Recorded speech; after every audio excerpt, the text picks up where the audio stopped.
High student, তোমাদের আজকে political সায়েন্সে অনার্স এবং জেনারেলের 10 নম্বর আর 20 নম্বরের একটা কোশ্চেন অ্যান্সার নিয়ে তোমাদের বিস্তারিত বলবো। সেটি হচ্ছে কৌটল্য কূটনীতি সম্পর্কিত ধারণা। ফার্স্ট পয়েন্ট হচ্ছে ভূমিকা, দেখে নাও। ফার্স্ট পয়েন্ট হচ্ছে ভূমিকা। কৌটল্য অথবা চাণক্য প্রাচীন ভারতের এক মহান রাজনীতিবিদ, দার্শনিক এবং অর্থনীতিবিদ। তার রচিত অস্ত্রশস্ত্র গ্রন্থে তিনি রাষ্ট্র পরিচালনা, রাজনীতি, প্রশাসন ও কূটনীতি সম্পর্কে সুগভীর বিশ্লেষণ করেছেন।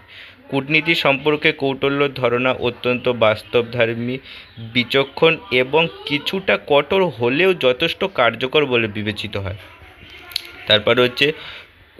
তারপর হচ্ছে কূটনীতির লক্ষ্য। তাহলে কৌটল্যর মতে কূটনীতির প্রধান লক্ষ্য হলো রাষ্ট্রের স্বার্থ রক্ষা এবং সম্প্রসারণ। যদি দরকার হয় প্রতারণা, গুপ্তচর বৃদ্ধি এবং ষড়যন্ত্রের মাধ্যমেও রাজ্যের কল্যাণ নিশ্চিত করতে হবে। সেকেন্ড পয়েন্ট হচ্ছে মণ্ডল তত্ত্ব। এটি কৌটল্যর অন্যতম গুরুত্বপূর্ণ ধারণা। তিনি বলেন, প্রতিবেশী রাষ্ট্র সবসময় প্রতিদ্বন্দ্বী বা শত্রু হয়, আর প্রতিবেশী রাষ্ট্রের প্রতিবেশী আমাদের মিত্র হয়। সহজভাবে নিজ সমান সমান শত্রু। তারপর হচ্ছে শত্রুর প্রতিবেশী সমান সমান হচ্ছে মিত্র। তাই মিত্রতা ও বৈরতার সিদ্ধান্ত ভূগোল ও রাজস্বার্থের উপর নির্ভর করে। তারপর থার্ড পয়েন্ট দেখাচ্ছে ষড়গুণ নীতি। তাহলে কৌটল্য 6টি কূটনীতির পদ্ধতির কথা বলে। ফার্স্ট হচ্ছে সন্ধি, মানে হচ্ছে শান্তি চুক্তি করা। সেকেন্ড পয়েন্ট হচ্ছে বিগ্রহ, মানে ওয়ার, মানে যুদ্ধ করা। যান মানে নিজের সেনা পাঠিয়ে শান্তি প্রদর্শন। তারপরে ফোর্থ হচ্ছে আসন, পরিস্থিতি বুঝে ধৈর্য ধার সেনা। এটা হয়ে গেল। তারপরে আমরা বলবো হচ্ছে ফিফথ হচ্ছে সামাশ্রয়, শক্তিশালী রাষ্ট্রের আশ্রয় গ্রহণ। সিক্সথ হচ্ছে দ্বৈধীভাব, একই সাথে সন্ধি ও যুদ্ধের প্রস্তুতি রাখা। রাষ্ট্রনায়ককে পরিস্থিতির বিবেচনায় এই নীতিগুলি ব্যবহার করতে হবে। ফোর্থ পয়েন্ট হচ্ছে গুপ্তচর ও গুপ্তকর্ম। কৌটল্য গুপ্তচর ব্যবস্থাকে অত্যন্ত গুরুত্বপূর্ণ মনে করেছেন। রাষ্ট্রের ভেতর এবং বাইরের শত্রু ও মিত্র উভয়ের খবর রাখার জন্য গুপ্তচর নিয়োগের কথা বলেছেন। এটা হচ্ছে ফোর্থ পয়েন্ট গেল।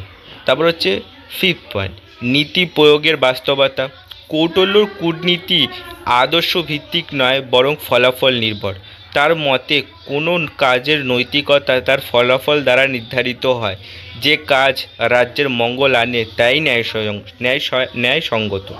সিক্সথ পয়েন্ট হচ্ছে কৌটল্যর কূটনীতি বাস্তববাদী, আদর্শ হচ্ছে বাস্তব পরিস্থিতিকে গুরুত্ব দেন। সেকেন্ড হচ্ছে শক্তির নির্ভরতা, শক্তির ভিত্তিতে সম্পর্ক ও সংরক্ষণ। তারপরে হচ্ছে থার্ড হচ্ছে চাতুর্য ও ছলচাতুরি, প্রয়োজনে ধোঁকা বা প্রতারণাকেও কৌশলের অংশ হিসাবে গ্রহণ করেছেন।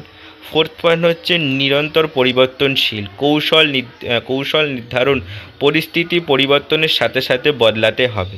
তারপর হচ্ছে উপসংহার। কৌটল্যর কূটনৈতিক চিন্তাভাবনা আধুনিক রাষ্ট্রনীতিতে গভীর প্রভাব ফেলেছে। তার মণ্ডল তত্ত্ব, ষড়গুণ নীতি এবং গুপ্তচরের নীতি প্রতিফলিত আজকের আন্তর্জাতিক সম্পর্ক বা ইন্টারন্যাশনাল রিলেশন বিভিন্ন তত্ত্বে দেখা যায়। বাস্তবতা নির্ভর, রাজ্যকেন্দ্রিক ও ফলাফল নির্ভর। এটি হচ্ছে তোমাদের পুরো বিস্তারিত উত্তরটি হচ্ছে তোমাদের কোশ্চেনটি হচ্ছে কৌটল্য কূটনীতি সম্পর্ক ধারণা। এইটা লিখলে আশা করা যায় তোমরা ফুল মার্ক পেয়ে। একদম পুরো বিস্তারিত উত্তর আছে। এটি লিখলেই তোমরা 500 শব্দের মধ্যে তোমাদের লিখতে হবে। 500 শব্দের মধ্যে মানে এই অ্যান্সারটা লিখলে তোমরা 10 নম্বর 20 নম্বর দিলেও লিখে দিতে। আরেকবার তোমাদের করছি, আরেকবার দেখে নাও। এই কোশ্চেনের অ্যান্সারটা লিখলে তোমরা একদম ফুল মার্ক পেয়ে যাবে। আরেকবার একদম পুরো বিস্তারিত উত্তর আছে, এই উত্তরটা লিখলে তোমরা ফুল মার্ক পেয়ে যাবে। হ্যাঁ, আমার যদি উত্তর আর তোমার প্রশ্ন কোয়ালিটি ভালো লাগে তো অবশ্যই তোমরা লাইক সাবস্ক্রাইব অবশ্যই দিয়ে যাবে করে। ঠিক আছে, থ্যাংক ইউ।